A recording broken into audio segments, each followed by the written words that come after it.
తాకట్లో ఉన్న బంగారాన్ని విడిపించి ఆ రోజున మార్కెట్ ధర కట్టి మిగిలిన డబ్బును మీకు అందిస్తుంది కొమ్మూరి గోల్డ్.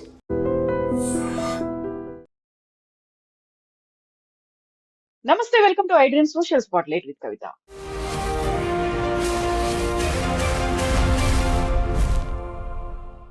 భారతదేశంలో సరికొత్తగా వినూత్న తరహా ఒక ట్రెండ్ మొదలైంది. యువత పార్టిసిపేట్ చేస్తున్నటువంటి ఒక ఉద్యమం లాంటి ఊపు అనేది కనిపిస్తోంది.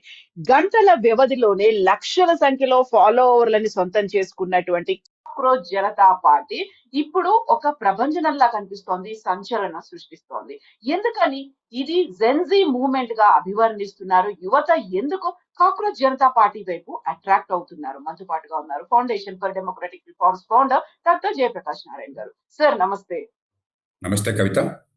సార్, మనం వెరీ రీసెంట్ గా తమిళనాడులో విజయ్ ఎన్నికకి సంబంధించి ఆయన సీఎం గా వచ్చినటువంటి దాన్నే మనం ఒక ప్రభంజనం లాగా అనుకున్నాము. యూత్ అంతా అటువైపు అట్రాక్ట్ అయ్యారు అనుకుంటే, అంతకు మించినటువంటి ఒక ట్రెండ్, ఒక ఉద్యమం లాగా ఉధృతంగా వ్యాప్తి చెందుతోంది కాక్రోచ్ జనతా పార్టీ గురించి.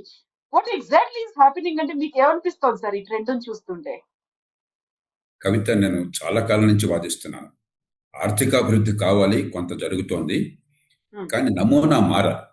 ఇంక్లూజివ్ గ్రోత్ అంటే ఈ దేశంలో ఉన్న కోట్లాది మంది యువత, సామాన్య కుటుంబాల నుంచి వచ్చిన యువత, వారికి ఫలితాలు అందేట్టుగా మా జీవితం బాగుపడుతుంది, మాకు మంచి నైపుణ్యం అన్నది, సంపాదించే శక్తి వస్తుంది, ఉపాధి అవకాశాలు మెరుగుపడుతున్నాయి, మరి కొన్ని సంవత్సరాలు కష్టపడితే మేము చాలా మంచి జీవితాన్ని నిర్వహించగలం నమ్మకాన్ని కలిగించే ఆర్థిక వ్యవస్థ కావాలి. మనకు ఆర్థిక ప్రగతి కనిపిస్తుంది, మౌలిక సదుపాయాల కల్పన జరుగుతోంది, జాతీయ స్థాయిలో ఆర్థిక క్రమశిక్షణ ఉన్నది, కొన్ని రాష్ట్రాల్లో ఉన్నది, ఆర్థిక ప్రగతి కనిపిస్తోంది.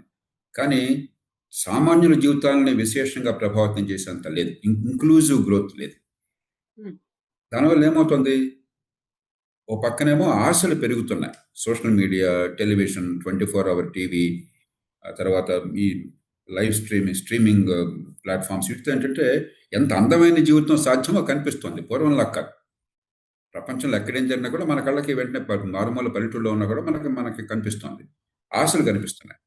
కానీ అవకాశాలు ఆశలు తగ్గట్టుగా పెరగట్లా.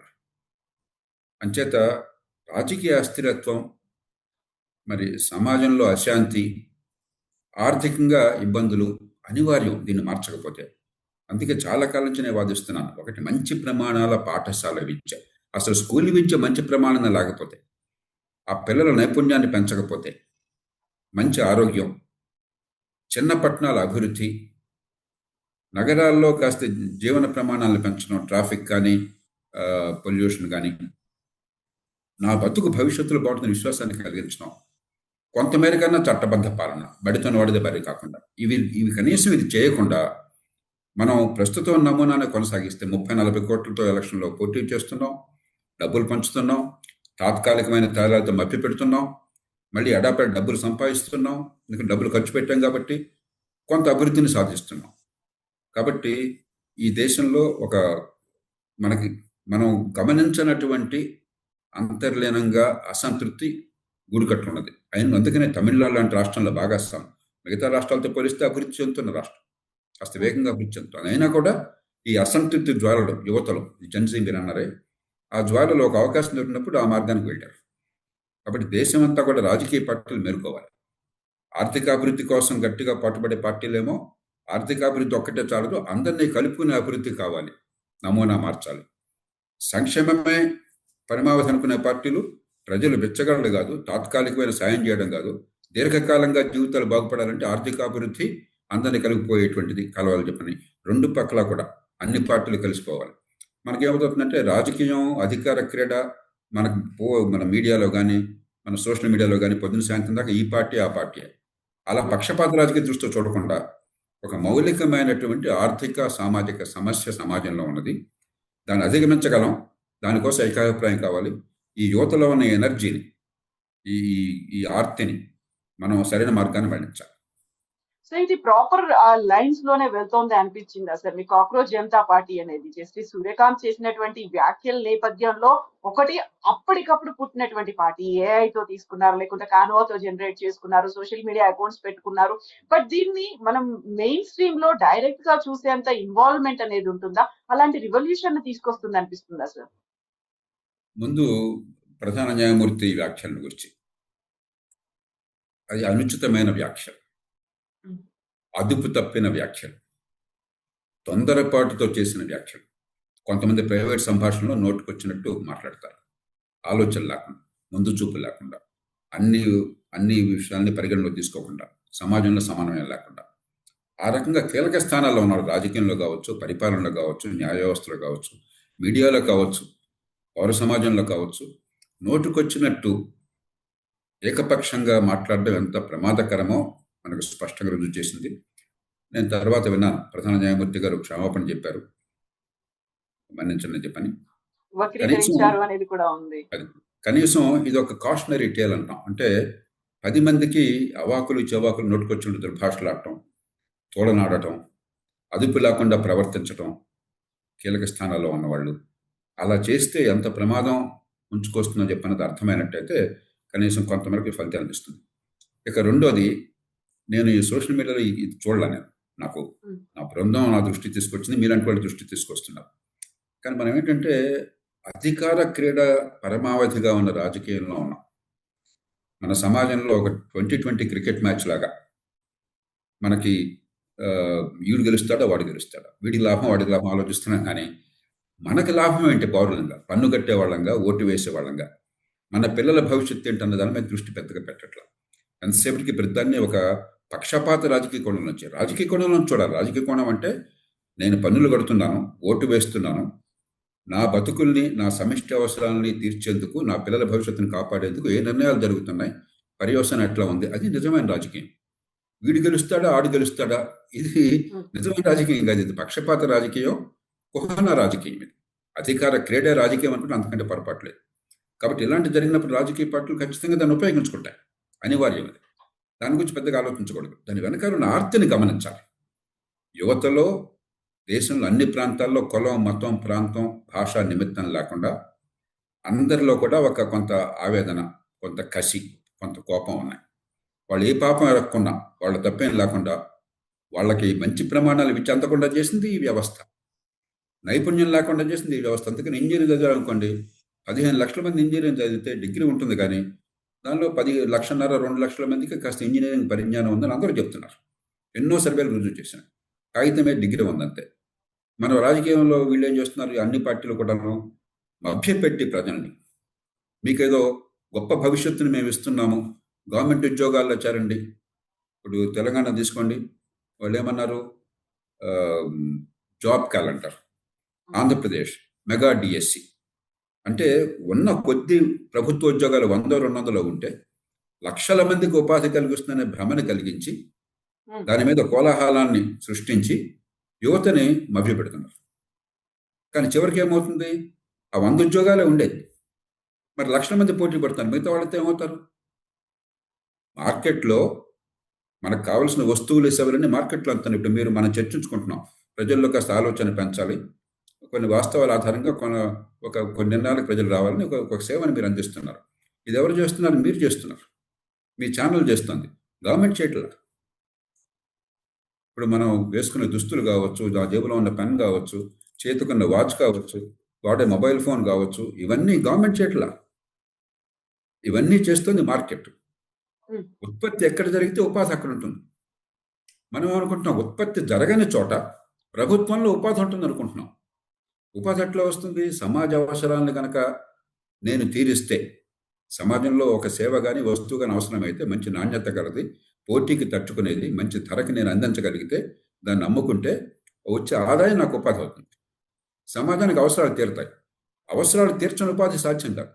ఈ పార్టీలు ఈ మాట చెప్పకుండా, దానికోసం బాటలు వేయకుండా, పునాదులు వేయకుండా భ్రమలు కల్పించి, ఏదో ఉద్యోగాలు మేము ఇచ్చేస్తాము గవర్నమెంట్లో, నీకు డిగ్రీ పుచ్చుకుంటే బిడ్డ నీకు ఉద్యోగం వచ్చేస్తుందన్న భ్రమలు కలిగించి నిరాశను మరింత పెంచుతున్నారు. ఈ నమూనా నుంచి నిజాయితీగా అధికారాన్ని వికేంద్రీకరించడము, చిన్న పట్టణాలను అభివృద్ధి చేసి ఎక్కడికక్కడ ఆర్థిక కేంద్రాలుగా మార్చి వేలాది మంది అసంఘటిత రంగంలో ఉన్న వాళ్ళకి మార్గాన్ని కల్పించడము, మంచి ప్రమాణాల పాఠశాల విద్యా నైపుణ్యాన్ని ఇవ్వటము, మంచి ఆరోగ్యాన్ని అందించడము, నగరాల్లో పట్టణాల్లో గృహవసతి మిగతా వాటి కోసం దీర్ఘకాలంగా ఏర్పాట్లు చేయటము, ఇవన్నీ చేస్తే ఏమవుతుందంటే మన సమాజంలో 190 మంది అసంఘటిత రంగంలో ఉన్నారు. నెల జీతం లేదు, ఉద్యోగ భద్రత లేదు, రెక్కడితే గంట ఒక్కడని వాడు. ఉమ్, మన వ్యవస్థ అంతా 100కి 10 మందిని కూర్చే పనిచేస్తుంది సంఘటిత రంగంలో ఉన్నవాడు. ఈ 90% అసంఘటిత రంగంలో ఉన్న వాళ్ళని సంఘటిత రంగంలోకి తీసుకురాకుండా, ఒక జీవితంలో భద్రత లేకుండా, కష్టపడ్డా కూడా కొన్నేళ్లకి నా జీవితం బాగుపడుతుందనే విశ్వాసం లేకుండా ఉంటే, అటు ఒక పక్కన నిరాశ నిస్పృహ, మరో పక్కన కసి కోపం, ఇవి సమాజాన్ని అల్లకల్లోలం చేస్తాయి. అంచేత పక్షపాత రాజకీయ దృష్టిలో ఆలోచించుకోండి. ఈ పార్టీ ఆ పార్టీ ఏ పార్టీ మనకు అనవసరం. మనకు కావాల్సింది మన భవిష్యత్తుకు బాటలు ఎట్లా పడుతున్నాయి, ఆ మార్గాన్ని కనుక మళ్లించగలిగినట్లయితే చర్చని ఇది మంచి ప్రయోజనాలు ఇస్తుంది. అలా కాకుండా కేవలం ఆశలు రేకెత్తించి, పార్టీల మధ్య ద్వేషాన్ని రేకెత్తించి, ఇది వాడికి వీడికి మధ్య పోరాటంలో మనల్ని సమితులు చేసినట్టయితే ఇది అనవసరంగా అల్లకల్లోలాన్ని సృష్టిస్తుంది. Exactly sir. ఒక సెటైరికల్ గా, ఒక సర్కాస్టిక్ గా స్టార్ట్ అయినటువంటి, అనౌన్స్ చేసినటువంటి ఒక పార్టీ, దాంట్లో కూడా మేము ఇందులో మెంబర్షిప్ లను తీసుకుంటున్నాం, ఒక డ్రైవ్, మీరు ఈ ఫామ్ ఫిల్ చేయండి అంటే అందులో యాడ్ అయిపోతున్నారు మెంబర్స్ గా. అట్ ద సేమ్ టైం ఫాలోవర్లుగా పెరుగుతున్నారు. ట్విట్టర్ లో కావచ్చు, సబ్స్క్రైబర్స్ ఇవన్నీ ఇంతలా పెరిగిపోతున్నారు అంటే ఇక్కడ ప్రాపర్ గా వాళ్ళు ఇచ్చుకున్నటువంటి డెఫినేషన్ కూడా కనిపించట్లేదు. మీరు లేజీగా ఉండాలి, రోజుకు 10-12 గంటలు మొబైల్లో ఉండండి, మీరు యాక్టివ్ గా ఉండండి, క్వశ్చన్ చేయండి. ఈ లేజినెస్ తో పాటుగా డెమోక్రటిక్ గా ఉండాలి, లేకుంటే సోషలిస్ట్ యాంగిల్ ఉండాలి అనేది ఉంది. కానీ కన్స్ట్రక్టివ్ గా ఎలా తీసుకెళ్లాలి అనేది, ఏదో ఒక చిన్న ఆధారం, ఒక ఊతం దొరికితే చాలు ఫాలో అవడానికి మేము రెడీగా ఉన్నాము అని చెప్పేటువంటి యూత్ అక్కడ కనిపిస్తోంది. యూత్ ఫోర్స్ అనేది కోట్లలో కనిపిస్తోంది. బట్ ప్రాపర్ గా డ్రైవ్ చేసే దిశగా వీళ్ళకి ఆ మెకానిజం ఉందనిపిస్తోందా సార్? ఇప్పుడు మనం ఎజెండాని యువత, నిరుద్యోగ యువత ముఖ్యంగా సృష్టించలేదని మనం వాపోవటం పొరపాటు. అది వారి బాధ్యత కాదు. యువత తమ మనసులో ఉన్న అశాంతిని, కసిని, ఆవేశాన్ని, కొంత నిస్పృహ, నిరాశని వ్యక్తం చేస్తున్నారు. దానికి ఒక మార్గాన్ని చూపెట్టి ఎజెండాను సృష్టించే బాధ్యత సమాజంలో, పౌర సమాజంలో నాయకత్వం ఇచ్చేవాళ్ళది, రాజకీయ పార్టీలది, చట్టసభలది. చట్టసభలో రాజకీయ పార్టీలకు మనం ఓటు వేసి వాళ్ళని కూర్చోబెట్టి పనులు పెడుతుంటే వాళ్ళు ఏం చేయాలో ఆలోచించుకుంటే, నువ్వు ఆలోచించాలని నువ్వు చెప్పలేదని చెప్పండి ఎట్లా? ప్రజలు స్పష్టంగా భావన వ్యక్తం చేస్తున్నారు. ఏమండి, మీరు చేస్తున్నది మాకు చాలటం లేదు, మా జీవితాలను తాకటం లేదు, నాకు బాధ కలుగుతోంది, నాకు ఆందోళన ఉన్నదని చెప్పని.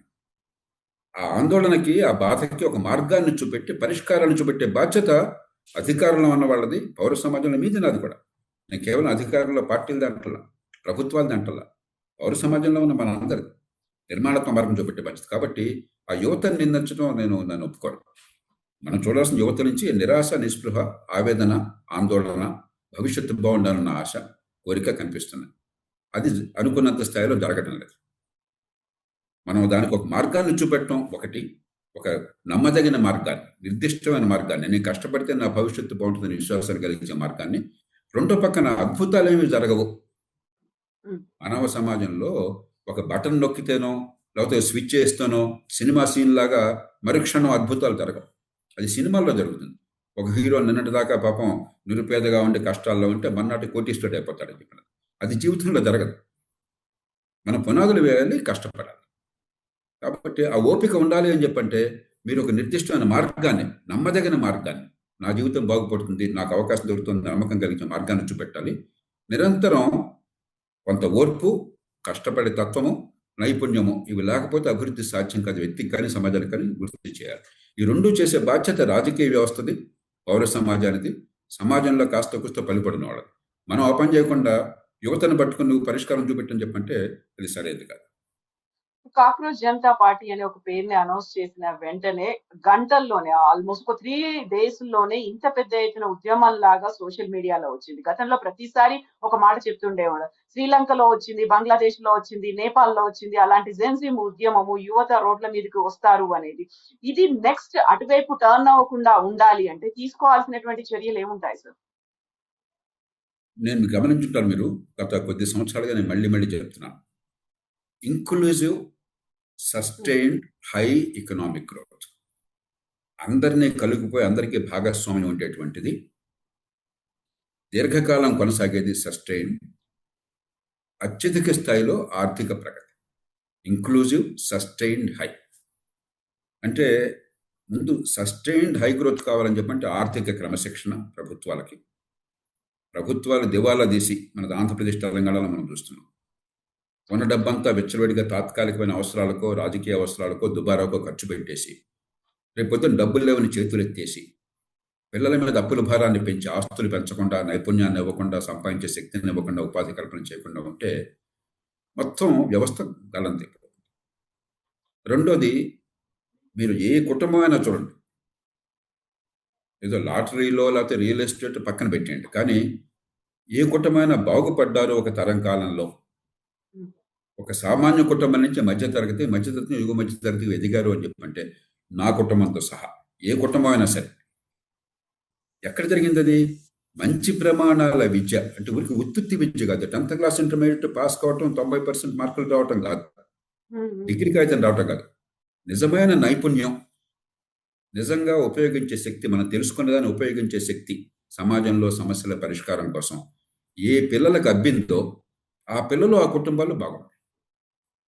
ఈ యువత ఏ పాపం ఎరగకుండా, యువత తప్పు కాదు అది, పిల్లల్ని స్కూళ్ళకి పంపిస్తున్నారు తల్లిదండ్రులు, ఆ పిల్లలు కష్టపడి బండి పుస్తకాలతో వెళ్తున్నారు, చదువుతున్నారు, రకరకాల కోచింగ్ ఇన్స్టిట్యూట్స్లో చేరుతున్నారు, చాలా స్ట్రెస్గా అనుభవిస్తున్నారు, చాలా ఒత్తిడికి గురవుతున్నారు.